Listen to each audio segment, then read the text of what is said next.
Here's a roundup of the biggest stories from last year's World Cup. Hi there, everyone. I'm Jeff, and this is Plain English lesson number 536 on Monday, January 9th, 2023. If you're listening in January 2023, then you're starting the year off right with us. We're starting our 6th year together here at Plain English. Can you believe that? We started tentatively at the end of 2017 and then really got going in early 2018. So 5 years in total. We're now in our 6th year of helping learners around the world upgrade their English with current events and trending topics. And we have a lot planned for this year. We'll do our full schedule of lessons, 2 a week, all year. But I also have some surprises to share with you throughout the year, so keep listening every Monday and Thursday. Coming up today, the action on the field at the 2022 World Cup. We'll talk about 5 storylines of the world's most popular sporting tournament. They are the final game, the successes of the Arab world, some early exits, and Qatar's success as a host.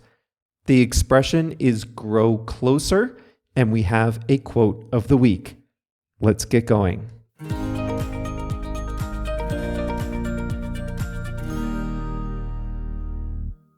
Qatar got the final it wanted, a matchup between 2 of the world's soccer powers, France and Argentina.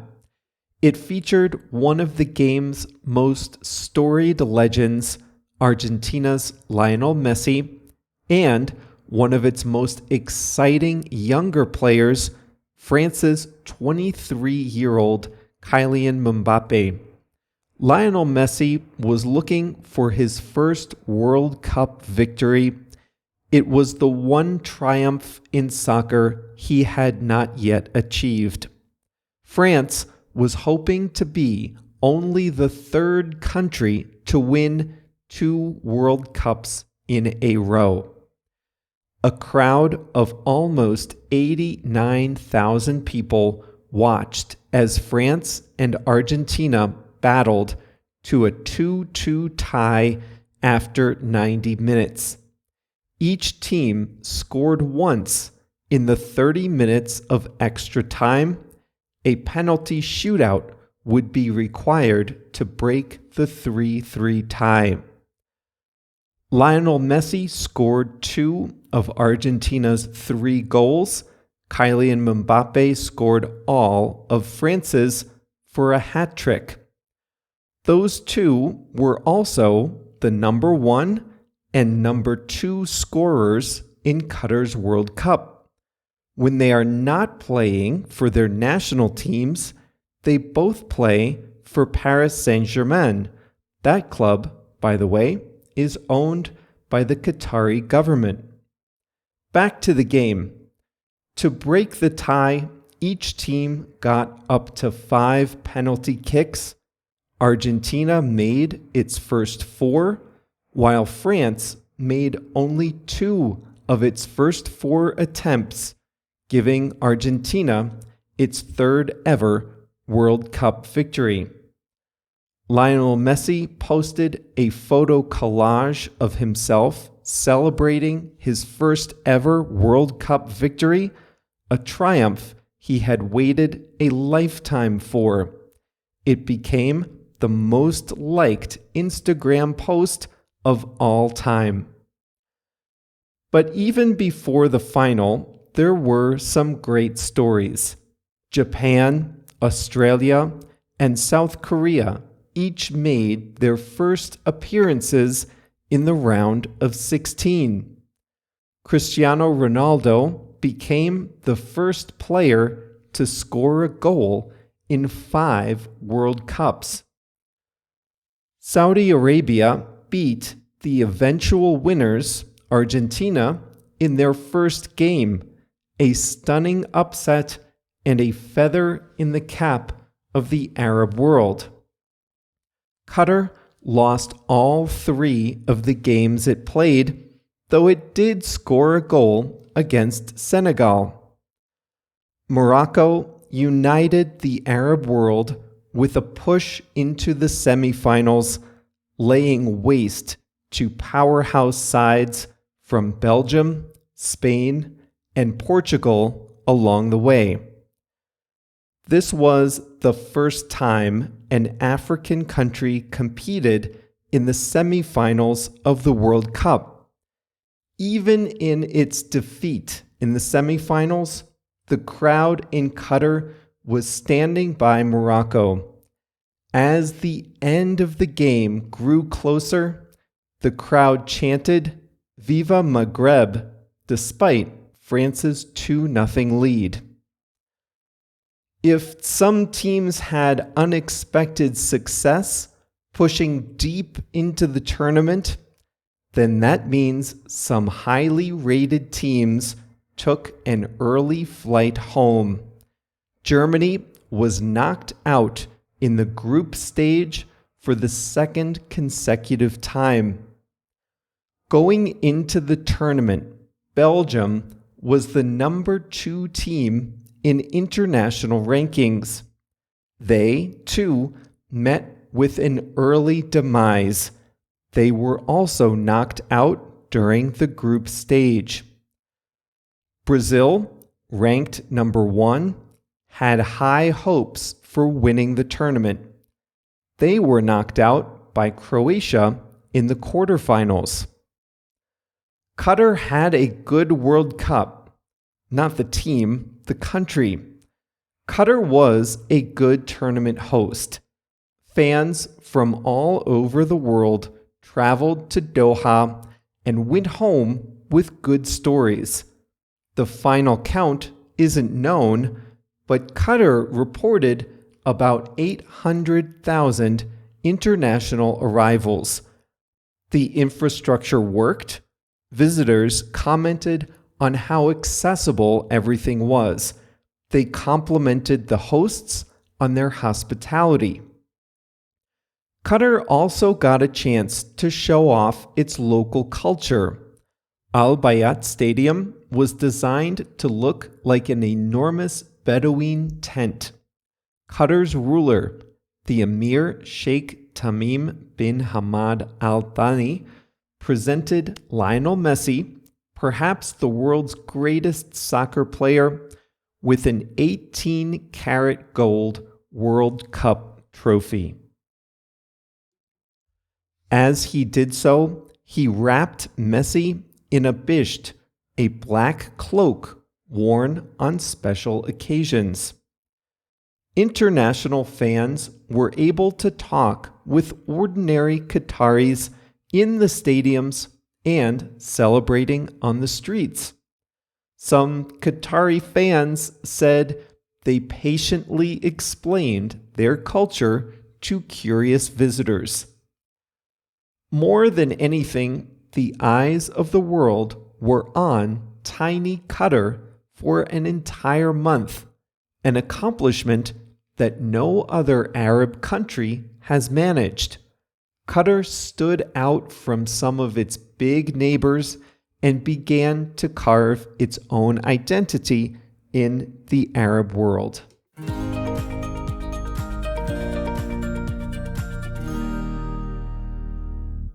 There will be more soccer in Qatar. Just before the World Cup started, Qatar won the rights to the 2023 Asian Cup, a tournament that was supposed to take place in China. At the time, a whole 2 months ago, China was pursuing a zero-COVID policy which would not have permitted an international tournament. So the Asian Confederation opened up bidding and selected Qatar over Indonesia and South Korea. The tournament would have been in mid-2023, but will probably be moved to early 2024 due to the summer heat. Qatar is also bidding to host the 2027 Asian Cup. And there will be more eyes on soccer in the Middle East too. Cristiano Ronaldo just last week signed a 2.5-year contract to play for a team in Riyadh, the capital of Saudi Arabia.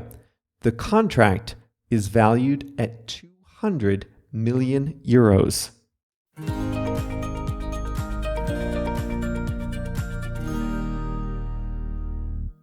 Today's expression is grow closer. There are a few ways to use this expression, but the one we'll talk about today goes like this. When a big event is approaching, we say it grows closer.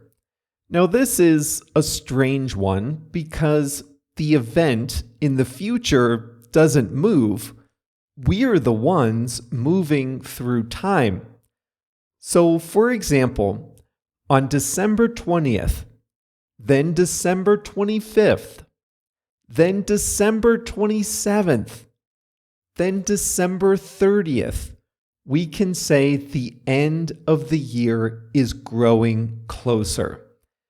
Now, I know this doesn't make a whole lot of sense. The end of the year is always December 31st. The end of the year isn't moving. But still, that's what we say. A big date is growing closer when the time is approaching. We often use grow closer to talk about preparations for a big event. In mid-2022, I calculated that we would hit Plain English lesson number 500 at the beginning of September. As the date grew closer, we started to make more and more preparations for that milestone lesson. First, we made a plan. Then we started the publicity. Then we put up some decorations. Then we tested the technology.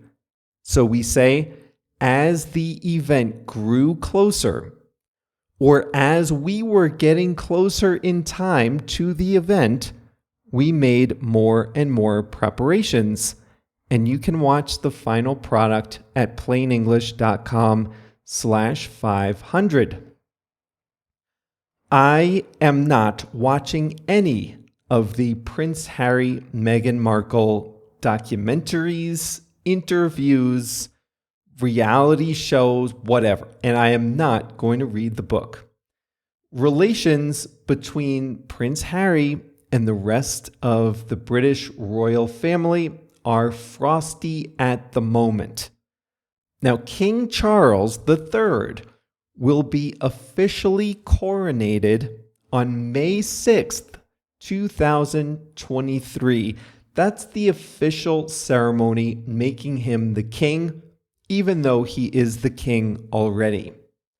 Now, my guess, and it is only a guess, but my guess is that as the coronation grows closer, the two sides will begin to reconcile a little bit so that there's a little more family harmony for the coronation.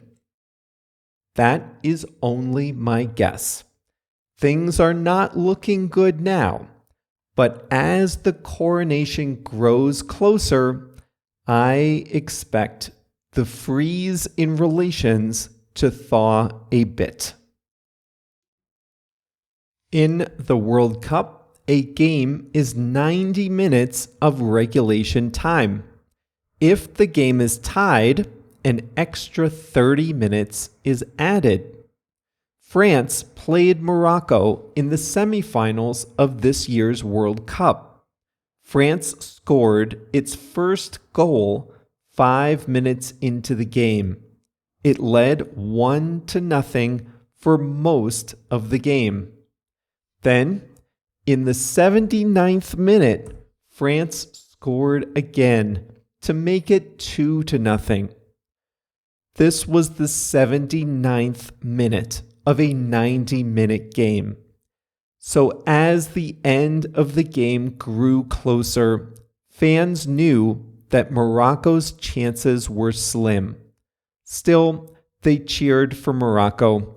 The crowd was cheering Viva Maghreb even as the end of the game grew closer. It didn't matter that Morocco was about to lose. They wanted to cheer for the only Arab team left in the tournament.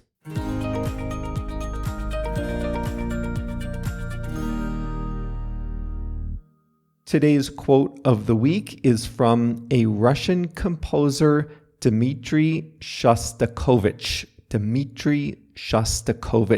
He said, "Football is the ballet of the masses."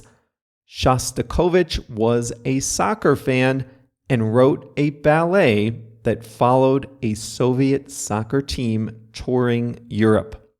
So this ballet composer said this about his favorite game: football is the ballet of the masses. And that is all for today's Plain English. On Thursday, we'll talk about the choice of Qatar, why it was controversial, but also why it might not be as bad a pick as everyone is saying. Might not be. Well, that's on Thursday. Between now and then, remember that you can get the full lesson at plainenglish.com/536. And if you're really serious about upgrading your English here in 2023, consider joining us as a Plus member. That's the best way to use these lessons to really get better at speaking, vocabulary, writing, and listening. You can get all the details at plainenglish.com/plus, PLUS. See you on Thursday.